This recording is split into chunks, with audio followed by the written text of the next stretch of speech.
जिम्मेवार पदाधिकारी आफै बेप्रवाह राज्य स्रोतको अपव्यय गरिरहँदा आसन्न आर्थिक सङ्कट र आम नागरिकका कठिन दैनिकमा कसले चासो दिने अहिले यही अवस्था देखिएको छ। पेट्रोलियम पदार्थदेखि बजारका सबै क्षेत्रमा भाव आकाशिएको छ। अव्यवहारिक कर र पेट्रोलियमको मूल्य निर्धारण प्रणालीले देशको ढुकुटीबाट विदेशी मुद्रा झन रित्ताइरहेको छ। तर सङ्कट व्यवस्थापनका निम्ति चालिनुपर्ने राजनीतिक कदमतिर नीति निर्माताको ध्यानै देखिएको छैन, जबकि बजार श्रृङ्खला र राजस्व संरचना नखलबलिने गरी आम उपभोक्तालाई राहत दिने अनेक उपाय छन्, जस्तो कि अन्तर्राष्ट्रिय बजारमै महँगिएको पेट्रोलियम पदार्थमा लाग्दै आएको कर तथा शुल्कको पुनर्संरचना गर्न सकिन्छ। नेपाल आयल निगमले पटक पटक भारत र नेपालको पेट्रोलियम मूल्य बराबरी जस्तै बनाउनु पर्ने भन्दै आएको थियो। वर्षौंदेखि नेपालभन्दा भारतमा पेट्रोलियम महँगो छ। पछिल्लो पटक नेपालमा भारी अङ्कमा मूल्य बढाउँदा पनि अझै भारतमा 1 लिटर पेट्रोल करिब 28 रुपियाँ र डिजेल बराबर 20 रुपियाँ महँगो परिरहेको छ। यसअघि यस्तो मूल्य अन्तर 50 रुपियाँसम्म पुगेको थियो। यही कारण सीमा क्षेत्रमा थोर बहुत तस्करी हुने गरेको अनुमान छ, जसबाट नेपालको राजस्व त थोरै बढेको छ, तर भारतबाटै ल्याएको पेट्रोल उतै तस्करी हुँदा व्यापार घाटा बढाउन भूमिका खेलिरहेको छ। अर्कोतिर आयल निगम घाटामा गइरहँदा जति बढी कारोबार भयो उति घाटा बढ्ने समस्याबाट सरकारी संस्था खराब स्थितिमा पुगिरहेको छ। आर्थिक वर्ष 2076-77सम्म त हामी नाफामा थियौँ। 77-78मा अलिकति हामी नोक्सानमा गयौँ होइन। 78-79मा त अब डेभस्टेटेड छ। अब त्यसमा भनिरहनु पर्ने कुरै भएन। अब महिनैमै 9 अर्ब 10 अर्ब नपुग्ने अवस्था आयो। पछिल्लो समय त हामी करिब 28-29 अर्ब मोटामोटी घाटामै गएको अवस्था छ भनेर त हामीले हाम्रो विज्ञप्तिमा पनि सार्वजनिक गरिसकेका छौँ होइन। दुई देशबीचको मूल्य समायोजन गर्न सरकारले राजस्व थपिरहेको छ। पेट्रोलियम पदार्थमा अहिले भन्सार शुल्क, भन्सार सेवा शुल्क, सडक सम्मार शुल्क, पूर्वाधार विकास कर, वातावरण शुल्क र मूल्य अभिवृद्धि कर जस्ता भिन्दा भिन्दै शीर्षकमा खरिद मूल्यको 80% सरकारलाई राजस्व तिर्नुपर्छ। यसै पनि बढी कर लगाएर महँगो बनाएको आरोप खेप्नु परेका बेला थप कर लगाउन सम्भव छैन। बरु सवारी धनीलाई हरेक वर्ष बिलबुक नवीकरणको नाममा लिने महँगो राजस्व पेट्रोलियममा गाविदिने हो भने उपभोक्तालाई मार नपारी मूल्य समायोजन गर्न सक्ने देखिएको छ। सवारी साधनहरूमा दर्ता नवीकरण गर्दाखेरि लिइने शुल्कलाई चाहिँ तपाईँको पेट्रोलियम पदार्थसँगै मूल्यसँग राख्यो भने उपभोगको आधारमा कर तिर्न सकिन्छ भन्ने दृष्टिकोण हो। यस्तो व्यवस्था लागू गर्दा एकद्वार प्रणालीबाट राजस्व उठ्ने र त्यसको न्यायोचित वितरणमा पनि सघाउ पुग्ने विश्लेषण गरिएको छ। अर्थ मन्त्रालयले यसबारे पर्याप्त छलफल नगरेको भए पनि त्यसतर्फ अध्ययन गर्नुपर्नेमा सरकारी अधिकारी पनि सहमत छन्। कुद्ने सवारी साधन वा कुद्दै नकुद्ने सवारी साधनको पनि कर वा गैर कर जे विषयहरू छ त्यो चाहिँ हामी एउटै रूपमा चाहिँ पे गरिराखेका छौँ। तपाईँले भनेको कुरा सही हो र यी विषयहरू चाहिँ हामी क्रमिक रूपमा सुधार गर्नुपर्ने आवश्यकता चाहिँ छ। छलफल चलाउनु जरुरी पनि छ यसमा। किनभने जस्तो यहाँले भन्नुभएको छ ट्याक्सको एउटा प्रिन्सिपल चाहिँ के हो भने ट्याक्सको प्रिन्सिपल चाहिँ जसले जति बढी त्यसलाई प्रयोग गर्यो त्यति बढी ट्याक्स तिर्नुपर्छ भन्ने एउटा प्रिन्सिपल हो नि त। हो त्यो अनुसार जानुपर्छ।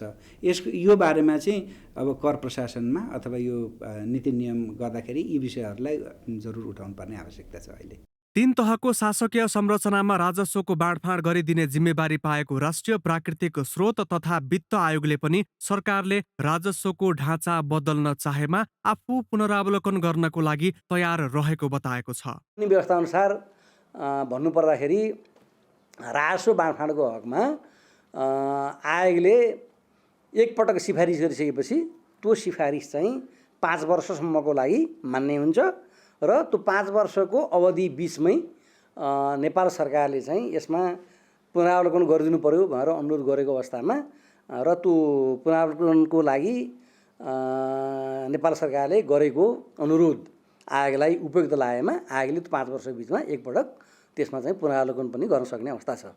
इन्धनमा राजस्व थपेर सवारी साधन कर घटाउँदा इन्धनको मूल्य बढेको देखिए पनि उपभोक्तामा भार पर्दैन। बरु हरेक 5 वा 10 वर्षको अन्तरमा थोरै शुल्कमा बिलबुक नवीकरणको व्यवस्था गर्न सकिन्छ। तेस्रो पक्ष बिमालाई पनि त्यसै अनुसार 5 वा 10 वर्षको योजनामा ढाल्ने जस्ता उपायले पनि सवारी धनीलाई सजिलो पारिदिन सकिन्छ। महँगो इन्धनले पेट्रोलियम खपत कम गराउन सघाउ पुग्ने भएकाले यो उपाय वातावरणीय हिसाबले पनि उचित हुन सक्छ। बिजनेस ब्युरो, ग्यालेक्सी फोके, काठमाडौँ।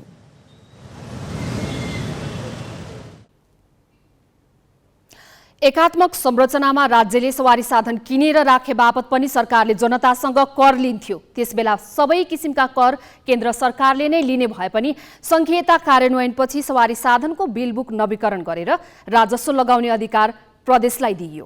प्रदेशले उठाएको मध्ये 40% रकम स्थानीय तहमा वितरण हुने व्यवस्था भयो, तर यस करले प्रदेश स्थानीय तहसँगै उपभोक्तालाई पनि विभेद गरिरहेको छ। ग्यालेक्सी संवाददाता विनय बन्जाराको यो प्रस्तुति हेर्नुहोस्।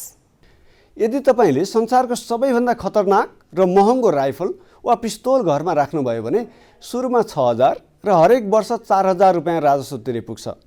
तर सवारी साधन राख्दा योभन्दा कयौँ गुणा बढी राजस्व तिर्नुपर्छ।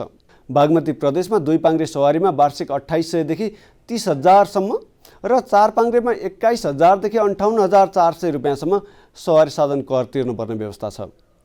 कुनै बेला रेडियो राख्दा राजस्व तिर्नुपर्ने युगबाट हामी बिस्तारै अघि त बढ्यौँ, तर त्यो मनोवृत्ति पूर्णतः हटिसकेको छैन भन्ने दृष्टान्त यो सवारी साधन कर हो।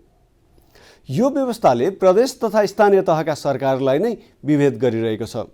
उदाहरणका लागि कर्णाली प्रदेशमा गुड्ने धेरैजसो निजी गाडी लुम्बिनी वा सुदूरपश्चिममा दर्ता भएका छन्। यसबाट उठ्ने राजस्व पनि तिनै छिमेकी प्रदेशहरूले पाउँछन्। तर यसका लागि पूर्वाधारमा लगानी चाहिँ कर्णाली र त्यहाँका स्थानीय सरकारहरूले नै गर्नुपर्छ। यसरी राजस्वको न्यायोचित वितरण भइरहेको छैन। उपभोक्तामा पनि विभेद उस्तै छ।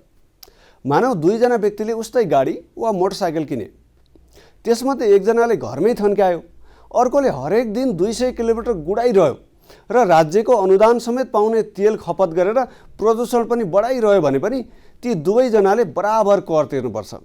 यो न्यायोचित व्यवस्था हुँदै होइन। नियमित नवीकरण नभएका सवारी साधनको सङ्ख्या अहिले पनि ठुलो छ। राजस्व छलेर सवारी साधन चलाइरहेकाहरूलाई अहिलेको नीतिले चोरलाई चौतारो जस्तै भएको छ। कानुन पालना गर्नेमाथि शोषण गरिरहने तर नमान्नेहरू उम्किरहने अवस्था छ। त्यसो त कानुन मानेर हरेक वर्ष नवीकरण गर्नेको दुःख पनि बेग्लै छ। धेरै सवारी धनी यातायात कार्यालयमा बिचौलियालाई घुस दिएर काम गराउन बाध्य छन्। सरकारले पनि कर उठाउन ठुलो लागत खर्चनु परिरहेको छ। थुप्रै कार्यालय र जनशक्ति यही काममा लगाउनुपर्छ। यातायात कार्यालयहरूले सरकार घुसमा बिक्छ भन्ने नकारात्मक धारणा विकास गर्न पनि मद्दत गरिरहेका छन्। यी सबै समस्या सल्टाउन सवारी साधनमा लाग्ने धेरै थरी कर र शुल्क खारेज गरेर इन्धनमा थप्ने र धेरै चल्ने गाडीबाट बढी कर र कम गुड्ने साधनबाट कम कर असुल्ने व्यवस्था गर्न सकिन्छ, जुन रकम अहिले जस्तै प्रदेश र स्थानीय तहमा वितरण हुन सकोस्। भारतमा पनि सङ्घ र प्रान्तले इन्धनमा कर लगाउँछन्। सङ्घीय सरकारले पेट्रोलियम पदार्थको प्रारम्भिक मूल्यमा 50 देखि 55% अन्तशुल्क लाउँछ। प्रान्त सरकारले 20 देखि 25% मूल्य अभिवृद्धि कर भ्याट लिन्छ। यही कारण भारतमा तेल महँगो छ र नेपालको सस्तो तेल उतै तस्करी भइरहेको छ। एकातिरबाट उठाइरहेको कर अर्को बाटोबाट उठाउँदा यसले सरकारको राजस्वलाई पनि असर नपरोस्, सवारी साधनका प्रयोगकर्तालाई पनि थप आर्थिक भार नहोस् भन्नेमा विचार गर्नु जरुरी छ। तर यसरी बढ्ने पेट्रोलियमको मूल्यलाई कम गर्ने बाटो के हुन सक्छ त? वाणिज्य मामिलाका जानकार अर्थशास्त्री पोषराज पाण्डेलाई हामीले यही प्रश्न गरेका छौँ। नेपालको इन्फ्लेसन चाहिँ को मुख्य 2वटा डिटरमाइनिङ फ्याक्टर चाहिँ हो है। एउटा चाहिँ इन्डियाको होलसेल प्राइस इन्डेक्स, अर्को पेट्रोलको प्राइस, मतलब यो पेट्रोलियम प्रडक्ट्सको प्राइस। त्यसले चाहिँ इन्फ्लेसन चाहिँ त्यसले चाहिँ मेजर चाहिँ डिटर्मिनेन्ट चाहिँ त्यो चाहिँ हो भन्ने कुरा। तर अब कुन लेभलको चाहिँ हामीहरूको प्राइस चाहिँ हुन्छ के अरे चाहिन्छ भन्ने कुरा त त्यो चाहिँ स्टडी भएको छैन, तर भन्नु पनि गाह्रो चाहिँ हुन्छ अघि।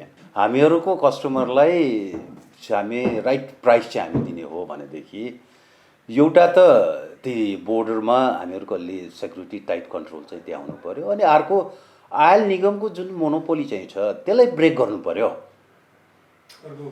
अरू किन निजी क्षेत्रलाई चाहिँ हामी चाहिँ के अरे यसमा चाहिँ आउन किन नदिने गर्दाखेरि अब पहिला बिचमा एकपल्ट निजी क्षेत्रलाई पनि हामी चाहिँ के अरे यसमा नै इन्भल्भ गराउने, उनीहरूलाई पनि ओपन अप गर्ने भन्ने कुरा चाहिँ भएको। तर हामी टर्म्स कन्डिसन यति कडा राख्थ्यो कि कुनै पनि निजी क्षेत्रले त्यो टर्म्स कन्डिसनमा त्यो रिस्क लिन सक्ने स्थिति भएन। त्यसले गर्दाखेरि एकपटक हामी रिभ्यू गरौँ, निजी क्षेत्रलाई यसमा चाहिँ हामी कसरी चाहिँ ल्याउन चाहिँ सकिन्छ, इन्गेज कसरी गराउन सकिन्छ भन्नेमा त्यसमा चाहिँ रिभ्यू गरौँ, नि क्षेत्रसँगै बसेर कसरी जान सकिन्छ भन्ने एउटा फ्याक्टर त्यो चाहिँ गरिदिउँ। अनि अर्को चाहिँ जुन हाम्रो यसले नि यो जुन रिटेलर र डिस्ट्रिब्युटरहरूको जुन सिन्डिकेट चाहिँ छ, अब यो सिन्डिकेटलाई चाहिँ अब यसले चाहिँ ब्रेकै गर्नुपर्ने चाहिँ हुन्छ। अब त्यो ब्रेक गर्दा पनि ठुलो कुरो होइन, हामीसँग कम्पिटिसन के अरे प्रतिस्पर्धाको कानुन चाहिँ छ, प्रतिस्पर्धाको कानुनलाई मात्रै हामी इन्भोक गर्ने हो भनेदेखि त्यतातिर हामी चाहिँ त्यसलाई कन्ट्रोल गर्न सक्छौँ। त्यसले गर्दाखेरि यो सिन्डिकेटलाई ब्रेक गर्ने, मोनोपोलीलाई ब्रेक गर्ने हो भनेदेखि अनि हामी चाहिँ एउटा उचित मूल्यमा एज ए कन्ज्युमर हामी पेट्रोलियम प्रडक्ट्सको अनि प्राइस चाहिँ हामी त्यसरी पाउन चाहिँ सक्छौँ।